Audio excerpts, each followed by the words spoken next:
Hey guys, this is Cyber Entertainment and welcome back to another video. I actually wanted to give you a full review of almost every game that was featured on E3, but I decided to do this instead. These are my top 10 games of E3 2014. Starting off with number 10, EA's grand juggernaut Battlefield Hardline. After the abomination also known as Battlefield 4, I guess they decided to get their shit together, and by the looks of it, they did.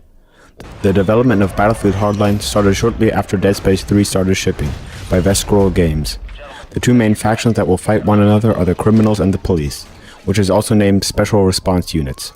Both factions will gain access to special equipment like handcuffs and tasers, which really is something new. Many people said that the beta was amazing, and the new game modes such as Blood Money and Heist are well made and fun. I expect this game to take a bit of distance from the other Battlefield games, and try something not so similar to the traditional one. I didn't get a chance to participate in the beta, but I'm as excited for this game as every other fan of the Battlefield franchise. Tried out on the 21st October 2014. Number 9 is the new installation in Ubisoft's famous franchise, Far Cry 4. I couldn't gather too much information, but here's what I got. You play as AJ Gale in a country named Kairat, which is hidden deep in the depths of the Himalayas. You are there to fulfill your mother's last wish, to scatter her ashes. But very quickly, get involved in a civil war, with the one goal to end the self-anointed dictator Pagan Min's reign. This massive open-world first-person shooter will surely be as amazing as Far Cry 3, if not even better. Ubisoft Montreal's highly anticipated title is due to be released on the 18th November 2014. Number 8 is Let It Die, or maybe you know it under the name Lily Bergamo, which is Japanese and means, well, let it die. This game caught my eye because of its style. You can't really categorize this game, because it has many things. I'd say it's a third-person hack and slash with a bit of survival horror and online fighting. Yes, you heard right, you will be able to play this game with, or more likely against your friends. Unfortunately, I couldn't find out much about this game, but we do know that Gung Ho Online Entertainment's title will probably be released in 2015, although this isn't clear yet. Oh yeah, and it's a PlayStation 4 exclusive title. Sorry. Number 7 is Platinum Games' Scalebound. This company was the one I least expected to show up during E3, but I'm glad they did. Platinum Games have released some of my favorite titles so far, such as Metal Gear Rising: Revengeance or Bayonetta. Sadly, we know absolutely nothing about this title, so I can't tell you much more than that it looks cool and will be an Xbox One exclusive. But I can tell you what I think it will be. By the looks of the trailer, it looks like a Monster Hunter, but maybe on the back of a dragon. And since you could see other people riding on dragons behind the main green guy, that could mean co-op campaign, which would definitely make this game even better than it looks. So the game that took my number 6 was Tales from the Borderlands. I know this wasn't really featured on E3, but the Borderlands franchise is one of my favorites, and Telltale Games is one of my favorite developers. Tales from the Borderlands plays after Borderlands 2, which is a plus. I dislike prequels. Telltale Games will use their approach that they also use with The Wolf Among Us and The Walking Dead, where you make decisions that have significant effects on the later story. You can do things like choosing on befriending someone or being hostile to them. This will change the storyline. Plus, you get the crazy chaotic gunplay found in Borderlands. The game will take on the comic-like style. This is why Gearbox and Telltale Games fits together so nicely. They both use that style. You will play as the two protagonists Fiona and Rice, which later come together. Their stories will be the most of the game, which is played in Pandora after a specific change, which I will not detail further because it's a huge spoiler for anyone who hasn't finished Borderlands 2. You can play this title very soon, mid-2014. For number 5, I chose the open world shooter Destiny. Bungie has always been good at these games. I mean, look at Halo. But this one seems more like an MMORPG FPS than a Halo-like game. Bungie put great emphasis on the fact that they don't want to make Destiny a traditional MMO, and they're right. Many traditional aspects of an MMO are not found in this game. Bungie says it's more of a shared experience. The world feels alive, that's what everybody says. With which they mean the possibly by the developer unwanted events that happen. In the footage shown on E3, you see a massive battle taking place where tons of players work together to achieve one goal and get a big reward. You can choose for yourself if you want to join the battle.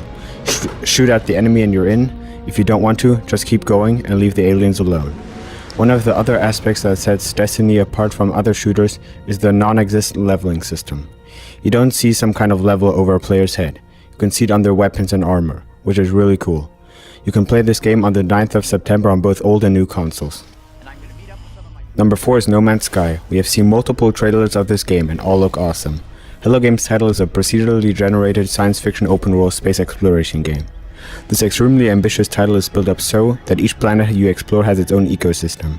Such as planets that are close to the sun will not be inhabited because there is no water. Makes sense, right? The similar to a Minecraft Unlimited world is decorated with deep oceans, many different creatures, caves, and potential threats like giant worms or carnivorous dinosaurs. But the most battles will take place in space, with AI or other players.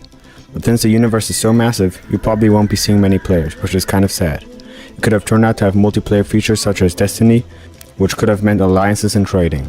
I'm not sure what will become of No Man's Sky, but I'm hoping that everything is as Hello Games promised, and of course what I dream it could be like. PS4 users will find out soon enough, PC users a bit later. Third place took the third installment to CD Projekt Red's masterpiece The Witcher, which is based on the books by Andrzej Sapkowski, known under the same name. This time, the world will be 20% bigger than the one of Skyrim and 30 times larger than the previous installments, which is just crazy. Another difference is that every action you take will change the story and affect the world around you. Unscripted boss fights will happen at random and take up to 40 minutes to complete. I saw this in the official Wikipedia article to The Witcher, which said that to complete the game you will take 100 hours. 50 go to the main story and the other 50 to the side quests and missions. That is twice as long as any Assassin's Creed and Watch Dogs. If this game will really be what CD Projekt Red is promising us, that will just blow my mind. Dynamic weather, day and night cycle, and environments just make the experience even better. The combat will revolve around the action and magic fighting style similar to Dark Souls, just not as unforgiving. You'll be fighting against 80 different types of monsters who all have different move sets that can change because of the day and night cycle, similar to what a werewolf or a vampire can do. Witcher 3 will end the story of the protagonist Geralt of Rivia. This game will be available for all consoles and PC in February 2015. Second place is Evolve. Evolve is a co-op and multiplayer first-person shooter. It's a very team-based shooter because each of the 4 players need to work together to defeat the 5th player playing as Monster. Each player is a different class: a medic, trapper, support, and assault. They will be equipped with various gadgets and weapons. The Monster can choose between 4 different classes, although only 2 have been released so far: the Goliath and the Kraken. To win, the Monster needs to either kill all the other players or fulfill a second objective like destroying a base. The Monster and the player can evolve by killing the wildlife on the jungle-oriented maps. The Monster will have to crawl into a cocoon for a couple of seconds, therefore leaving himself vulnerable. The players must kill the Monster at an early stage, because he becomes too strong when he starts upgrading. Evolve is being developed by Turtle Rock Studios and is being published by 2K, because the previous publisher THQ went bankrupt.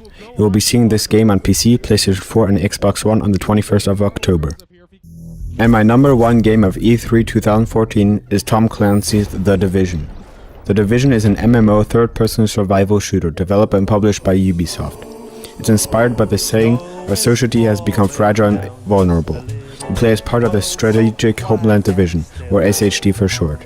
You are sent into the collapsed United States, which is in anarchy because of a disease that spread on Black Friday. You are given full authority to save what remains, where you will be put up against AI and other players in a huge world.